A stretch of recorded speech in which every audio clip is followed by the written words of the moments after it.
तो यहाँ से हम अपना टॉपिक स्टार्ट करते हैं, इंडस्ट्रियलाइजेशन इन कॉलोनीज़। यहाँ हम बात करेंगे इंडिया और कॉलोनियल इंडस्ट्रीज़ के बारे में। तो हमारा जो टॉपिक है वो है the age of Indian textiles. तो जब मशीन इंडस्ट्रीज़ इंडिया में सेट नहीं हुए थे, उस टाइम पे इंडिया डोमिनेट कर रहा था इंटरनेशनल मार्केट को। किस चीज़ में? टेक्सटाइल्स में। कौन से टेक्सटाइल्स? जैसे सिल्क और कॉटन में। तो बहुत सारे इंडियन मर्चेंट्स और बैंकर्स जो है वो इन्वॉल्व थे ये नेटवर्क और एक्सपोर्ट ट्रेड में। लेकिन क्या हुआ, 1750s आते आते ये जो नेटवर्क जो था, जो कि इंडियन मर्चेंट वगैरह जो कंट्रोल कर रहे थे, धीरे धीरे ये ब्रेक डाउन होने लगा। क्यों हुआ? क्योंकि जो यूरोपियन कंपनीज है वो ग्रेजुअली वो लोग के पास पावर आने स्टार्ट हो गया और उन लोग जो है वो गेन कर लिया मोनोपोली, राइट टू ट्रेड का। मतलब अब वही लोग सिर्फ ट्रेड कर सकते हैं और कोई नहीं कर सकता ट्रेड। तो भैया इससे हुआ क्या कि जो हमारे ओल्ड पोर्ट्स थे, जहाँ से जो एक्सपोर्ट होता था हमारा सामान, जैसे कि सूरत और हुगली जो पोर्ट था, वो धीरे धीरे डिक्लाइन होने लगा। वहाँ जहाँ पे लोकल मर्चेंट्स लोग, इंडिया के जो मर्चेंट्स वो लोग ऑपरेट करते थे, वो धीरे धीरे डिक्लाइन होने लगा और बहुत ज़्यादा डिक्लाइन हो गया। मतलब 1740 की बात करें अगर हम लोग, तो 16 मिलियन जो एक्सपोर्ट होता था पहले, वो अब जाके 3 मिलियन में ही रह गया। मतलब अब 3 मिलियन का ही एक्सपोर्ट होता था हुगली और सूरत का पोर्ट से। और नया जो पोर्ट उभर के आया वो था बॉम्बे और कलकत्ता। यहाँ से जो ये जो शिफ्ट हुआ ना, ये शिफ्ट को हम दिखाते हैं as an indicator of colonial power. जो कॉलोनियल पावर, जो इनका जो पावर था, वो इंडिकेटर दिखाता है कि इनका पावर बढ़ा था उस टाइम पे।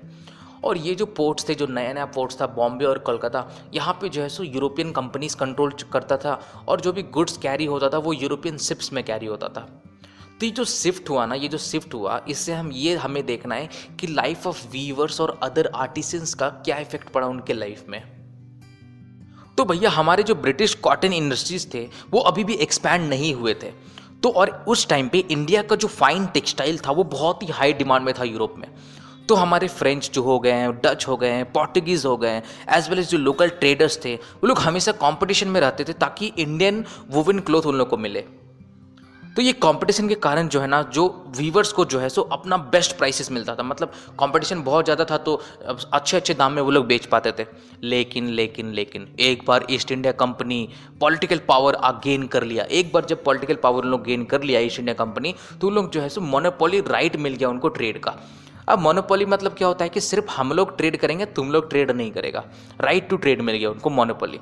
तो इसमें क्या हुआ कि जब उन लोग को मिला तो सबसे पहले वो लोग ऐसा सिस्टम डेवलप किए ताकि सबसे पहले एलिमिनेट कंपटीशन, मतलब कंपटीशन सबसे पहले खत्म कर दो। जो लोग कंपटीशन में है सबको भगाओ सबसे पहले। दूसरा, कंट्रोल कॉस्ट, कितना पैसा देना है नहीं देना है सब हम ही लोग कंट्रोल करेंगे। तीसरा, ensure regular supply of cotton and silk goods. मतलब रेगुलर सप्लाई के लिए वो लोग कुछ भी किए, वो हम देखेंगे आगे कैसे किए। ये इन लोग इंश्योर किए ताकि रेगुलर सप्लाईज बना रहे हैं। तो यही जो किए ना, ये कैसे किए ये हम लोग देखने वाले हैं। नंबर 1, तो कंपनी जो है सबसे पहले क्या किया कि एलिमिनेट किया एग्जिस्टिंग ट्रेडर्स और ब्रोकर्स को, जो कि कनेक्टेड था किस चीज़ से, ये ट्रेड से जो भी कनेक्टेड था सबको भगा दिया।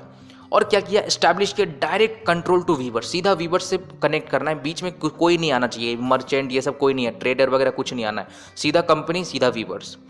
दूसरा था कि ये इसने एक अपॉइंट किया लोग पेड सर्वेंट, जिसको हम बोलते हैं गुमास्ता।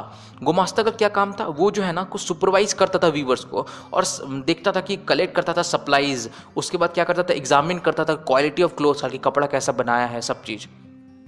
सेकेंड पॉइंट ये था कि वो जो है ना वो प्रिवेंट करता था जो कंपनी का जो वीवर्स था, जो कि कंपनी से डायरेक्ट लोन लिया हुआ है, उनको डील करना कोई अदर बायर से, कोई और बाहर का बायर से तुम डील नहीं कर सकता है। कैसे करता था, बाय गिविंग एडवांसेस। पहले ही लोन दे देता था कि ये तुम पैसा ले लो और हम जो कपड़ा बनाएगा वो वापस हम ही लोग को दे देना तुम। तो इसमें क्या हुआ कि ये जो है ना, इससे प्रॉब्लम ये था कि जो भैया हमारे वीवर्स थे वो अदर जो बायर्स थे उनसे वो कांटेक्ट नहीं कर पाते थे क्योंकि वो लोग कंपनी से लोन ले रखे हैं। तो वीवर्स उस टाइम पे क्या था कि वो लोग जो है सो ज़्यादा कमाना चाहते थे, बोले कि भैया मस्त कमाई होगा हम लोग का। तो उसने क्या किया, उन लोग का जो खेत वगैरह था, कल्टीवेट जो उन लोग करते थे, वो उन लोग लीज पे दे दिए। बोले कोई और खेती करता था उस पर, और ये लोग जो है सो दिन भर बैठ बैठ के वीविंग करते थे। अब लेकिन क्या हुआ, सून सब पासा पलट गया। अब क्या हुआ, बहुत सारे विलेजेस में क्लासेस चालू हो गया। किसके किसके बीच में, वीवर्स और गुमास्ता के बीच में। दोनों आपस में लड़ने स्टार्ट कर दिए। क्यों हुआ कि जो हमारा न्यू गुमास्ता जो था वो आउटसाइडर था, वो विलेज का थोड़े ना था। कोई भी अंग्रेज किसी को भी इलेक्ट कर लेता था और बोलता था कि तुम लोग को ये काम करना है। तो गुमास्ता को कोई सोशल कॉन्टैक्ट नहीं था गाँव वगैरह में। तो वो आता था सिपाही के साथ, मतलब एकदम सोल्जर्स के साथ आता था और कोई भी वीवर्स को उठा के पीट देता था, क्योंकि वो अगर वो डिलीवर किया लेट, कपड़ा अगर देने में हो गया उसको उठा के पीट दिया। तो वीवर्स जो है ना वो मतलब बार्गेन करने का कोई जगह बचा ही नहीं, क्योंकि वो लोग बेचारा पहले ही लोन ले रखा था, तो जो कपड़ा बनाएगा वापस कंपनी को ही देना होता था, तो कोई ऑप्शन उनके पास नहीं था कि बार्गेनिंग करे। और ऊपर से ना कंपनी का प्राइसेस बहुत ही लो था, तो वो लोग जो कंपनी प्राइसेस देगा वही उन लोग को एक्सेप्ट करना पड़ेगा, क्योंकि वो उन लोग शुरू से ही लोन ले रखा है, तो कहीं और वो लोग जा नहीं सकता। तो बहुत सारे प्लेस में जैसे कर्नाटक और बंगाल में क्या हुआ, वीवर्स जो हैं वो छोड़ छाड़ के दूसरे गांव वगैरह चले जाने लगे। बहुत वीवर्स जो है वो जो एग्रीकल्चर छोड़े थे ना, जो लीज पे दान दे दिए थे अपना खेत को, वापस उन लोग जाके एग्रीकल्चर करने लगे। तो यही था हमारा। नेक्स्ट वीडियो में हम देखेंगे, सेम टॉपिक कंटिन्यू रहेगा, और मैनचेस्टर जब इंडिया आए तब हम देखेंगे कि क्या हुआ। अभी तक के लिए टैंग टैंग।